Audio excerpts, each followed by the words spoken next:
Welcome to Cry Like a Boy, a podcast in which we travel to 5 African countries to tell extraordinary stories of ordinary men defying centuries-old stereotypes. I'm Daniela Lavario. In the previous episode, we told you the story of Mamadou Alpha, a young Guinean man who went on a dangerous migration journey called Tounkan, or the adventure, to find success in Europe.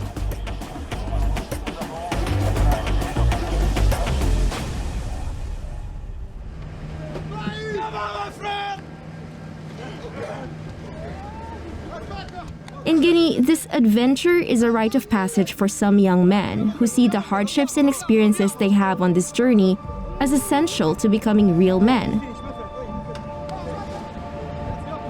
Those who survive and make it are treated as heroes, and those who fail are shamed by their communities. In Europe, the term adventure is often associated with great explorers, pioneers, and travelers hiking up mountains and sailing the great wide ocean to seek fortune.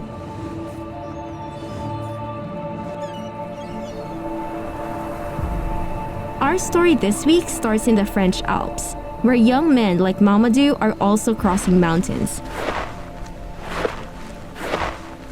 It's a different kind of adventure. It's a quiet winter night, and the snow is bright and crispy. We're at the Italian border, near the city of Briançon. This region has recently become a crossroad for illegal migrants from the Balkans, Middle East, or Africa seeking a better life in Western Europe. The temperature has dropped below zero. The tall mountains seem dark and threatening, but Juliette, a 22-year-old photography student, knows these trails very well. Together with other locals, she's looking for people who might have gotten lost or injured.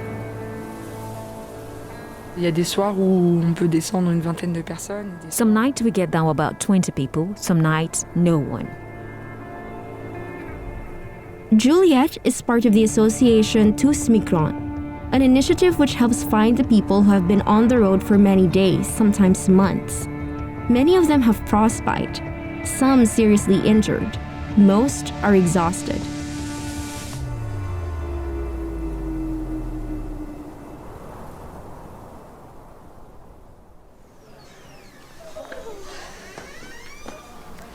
In her backpack, there's always a first aid kit, hot beverages, and candy bars. These people are not necessarily equipped for the cold. They don't always have hot drinks or food. We find people who are really cold. They haven't eaten much and have nothing to drink. Tous Migrants was founded after the beginning of what politicians call the European Migrant Crisis in 2014. Europa als Ganzes muss sich bewegen. Die Staaten müssen die Verantwortung für asylbegehrende Flüchtlinge teilen. Die universellen Bürgerrechte waren bislang eng mit Europa und seiner Geschichte. And fragile states breeding conflict and driving innocent men, women and children across borders on an epic scale. It's like the West now is crying on the refugees with one eye and aiming at them with the machine gun with the second one.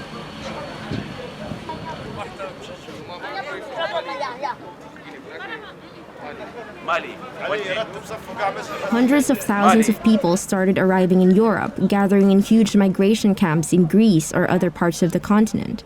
Many tried to escape these conditions, hoping to cross into Western Europe on foot.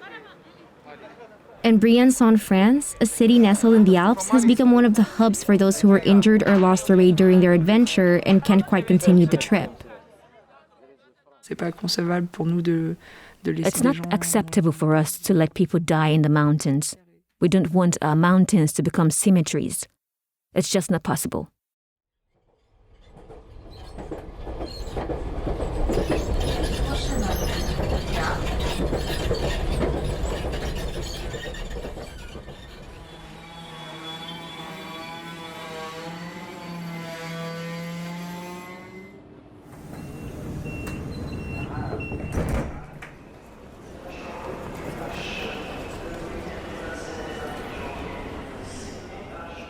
2017, more than 12,000 people have gone through Refuge Solidaire, another NGO in Briançon, helping migrants with medical care, shelter, and papers. But settling down isn't that simple. Ici, on est à Gap. On est sur les rues du 8B. We met with one of these migrant travelers in Gap, France, the largest city in the Hautes-Alpes, a French region that borders Italy and famous for its sports culture and beautiful nature.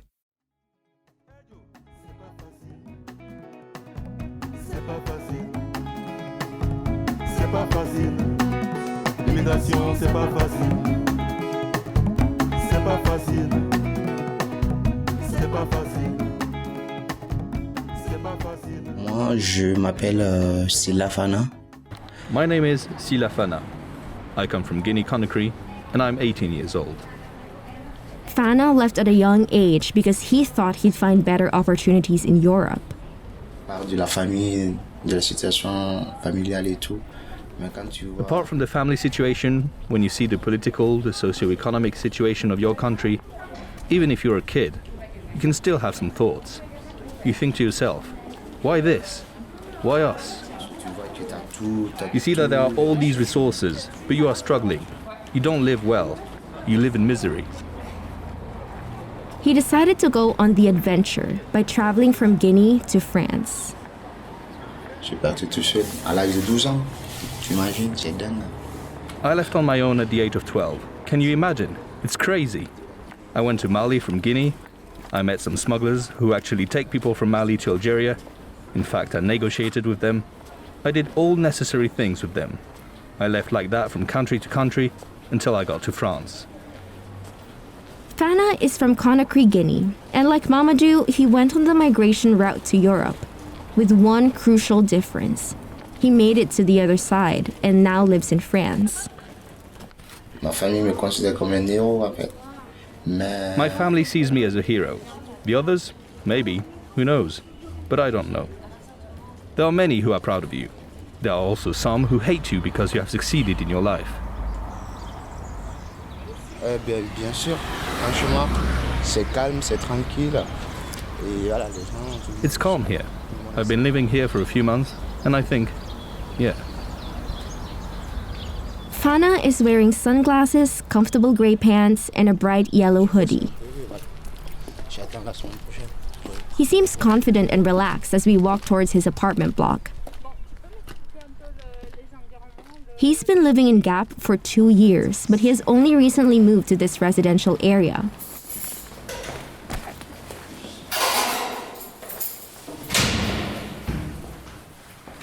Fana is in an internat, a kind of public boarding school where he's learning to be a caretaker for the elderly. Most of the time he sleeps at school, but during breaks he lives with a friend. Their small studio is in slight disarray. A double bed takes most of the room and there are travel pictures of several people on the walls, but none are Fana. You can tell that he doesn't spend much time in the apartment. But he doesn't mind. He hasn't had a steady home for a really long time. The adventure wasn't so easy for him. He says his family considers him a hero, except that he prefers to hide from them. For now. Et ça fait longtemps, quoi. Ils n'ont pas mes nouvelles et tout. They haven't heard from me for a long time, and that's normal. I would prefer it that way. I prefer to hide well. When I have a better life, I'll see my brothers. I'll do what I can for the others, but for now, I have to focus on what I'm doing.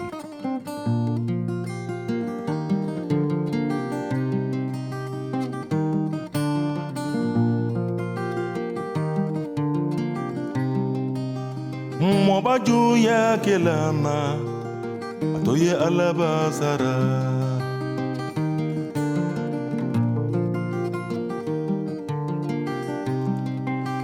Mobaju ya kelama atoye alabasara Juguya malde Juguya manye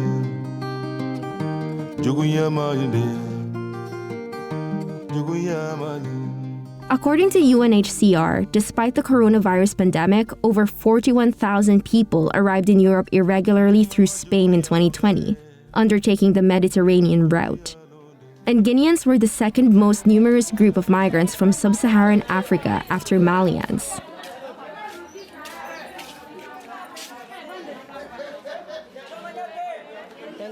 Anthropologist Julie Kleinman, author of the book Adventure Capital, says the desire to leave home in some West African cultures is a coming-of-age rite, and succeeding means you're a man.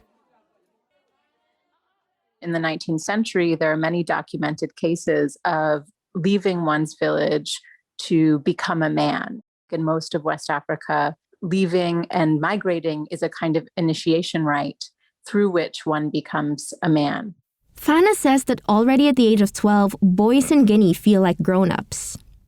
He feels helpless if he sees his mother struggle. Trying to get something to eat when he knows that he's a boy, he's the one who has to help his parents. I know families in Africa, even in Guinea, where a 13, 14-year-old child feeds the whole family. It's from the age of 12 that he starts to work. According to studies, poverty is generally one of the main drivers of migration from Guinea. The second is moving up the social ladder. Here's Guinean sociologist Dr. Abdoulaye Wotem Sompare. The economic factor is there, but as it is, Guinea is not the poorest country nor the most unstable in the world, the country where there is war. So we must look for answers. Do people not want to migrate because they just want to get a promotion, a better social status? After getting a job there, they send money and build houses. We have even noticed that in villages where there is a lot of immigration, such as the sub-prefecture of Kolabui in Bokeh, the most beautiful houses belong to migrants living abroad who are now positively called diaspora, from diaspora. Many migrants say that getting the papers is the most difficult part. But for most, the hardships on the road to success have to do with finding a place in their host country's society. Here's Julie Kleinman again.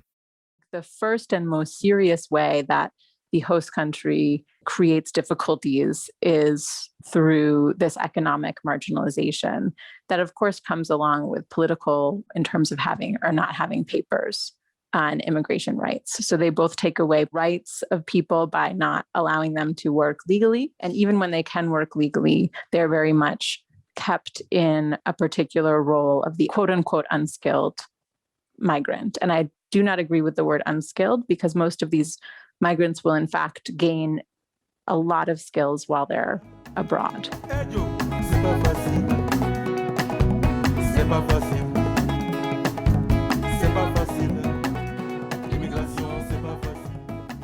Fana finds that the adventure taught him a lot of things, and now that he's settled, he can pursue his passion, taking care of others.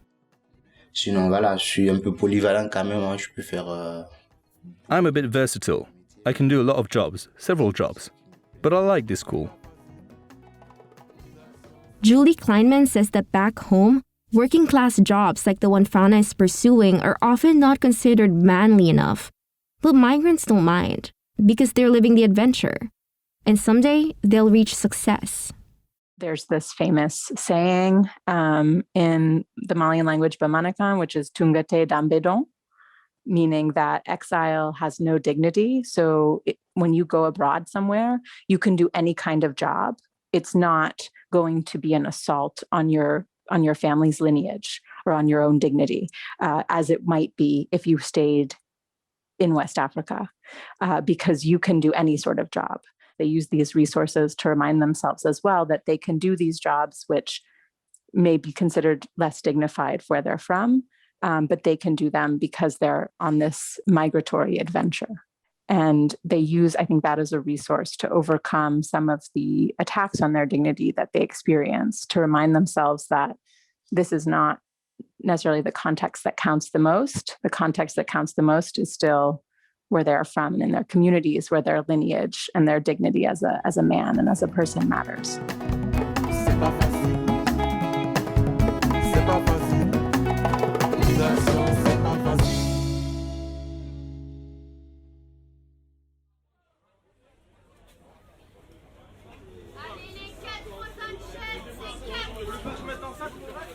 There is no African market in Gap.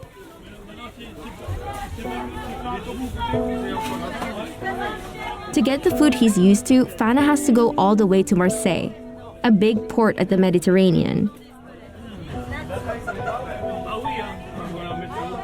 Often, he and his friends would take a car and load it with Guinean spices, vegetables, and peanut butter. When we ask Fana about Guinea, he lights up.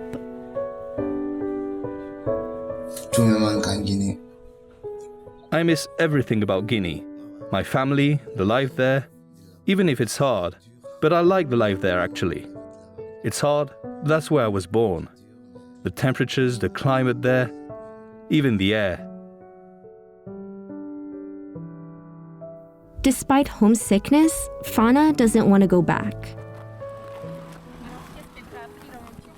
As we're walking towards the city center after the interview, he says that the adventure was the best school of life he had. Je disais, l'aventure m'a vraiment mûri et m'a vraiment agrandi en fait. Parce que souvent les grands hommes ne naissent pas dans la grandeur. The adventure has really helped me grow, in fact.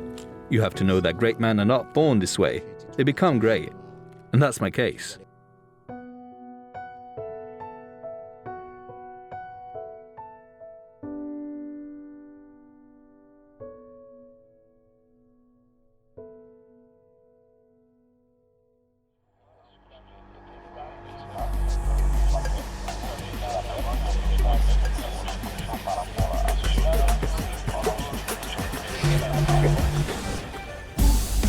In the next episode of Cry Like a Boy, as always, my co-host Kupotso Bodive will meet two guests and explore the world of the adventure globally.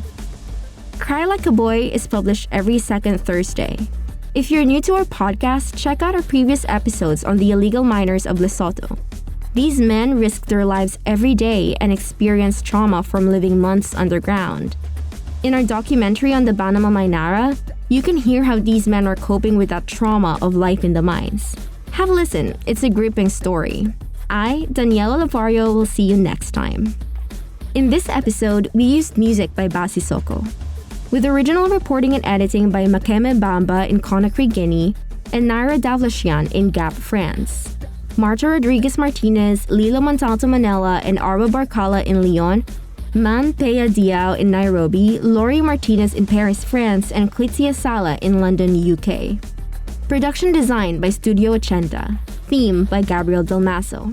Special thanks to our producer Natalia Olsner for collecting the music for this episode. Our editor-in-chief is Yasser Khan. For more information on Cry Like a Boy, a Euronews original series and podcast, go to euronews.com/programs/cry-like-boy to find opinion pieces, videos, and articles on the topic. Follow us at Euronews on Twitter and at euronews.tv on Instagram. Our podcast is available on Castbox, Spotify, Apple, or wherever you listen to podcasts. If you like this episode, please give us 5 stars and leave a comment. We love reading those. Share with us your own stories of how you changed and challenged your view on what it means to be a man. Use hashtag #CryLikeABoy. If you're a French speaker, this podcast is also available in French. Dans la tête des hommes.